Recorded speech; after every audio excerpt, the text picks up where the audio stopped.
बॉलीवुड के दिग्गज निर्देशक सबमें से एक गुरुदत्त जे 90s के एकटा दिग्गज निर्देशक छलथि जे प्यासा, कागज के फूल, शाही बीबी और गुलाम सब जकाँ फिल्म सब केने छलथि। हुनकर जे अपन भावना रहै छल ओ फिल्म में उतारै छलथि, फिल्म के माध्यम से देखाबै छल। बेसी दिन तक हुनकर बहुत कम उमेर में हुनकर मृत्यु भऽ गेल छलै, जे मात्र 39 वर्ष के उमेर में 1964 में। हुनकर जन्म 1925 9 जुलाई के भेल छल, जे कि किछु दिन पहिने हुनकर जन्मतिथि छल।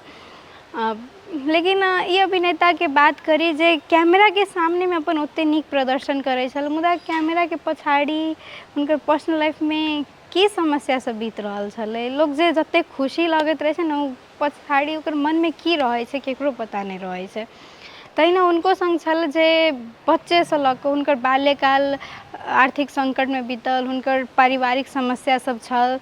बाद में विवाह भेल तऽ गीता दत्त संग हुनकर पत्नी संग अलग भऽ गेल, टकराव विवाह में हुनकर टकराव सब आयल। हुनकर जे एकटा फिल्म आयल रहे कागज के फूल कहि कऽ, ओकर सफलता के बाद से ओ डिप्रेशन में चलि गेल, दारू सबके सेवन बेसी करऽ लागल, नींद के गोली पर निर्भर रहऽ लागल। मुदा पता है हुनकर जे फिल्म रहे प्यासा, ओ 20वीं शताब्दी के हुनकर जे फिल्म रहे प्यासा ओ 20वीं शताब्दी के 100 उत्कृष्ट फिल्म सबके में सूचीकृत भेल छल। मुदा हुनकर जे अंतिम समय में ओ पत्नी से अलग छलथि, अकेलापन सब भऽ गेल छलै, उहे दारू सबके सेवन बेसी केला के कारण, नींद के गोली सब पर निर्भर सब भेला के कारण हुनकर मृत्यु भऽ गेल छल। जे कि ओहू से पहिने ओ 2 बेर आत्महत्या करऽ के सेहो प्रयास केने छलथि।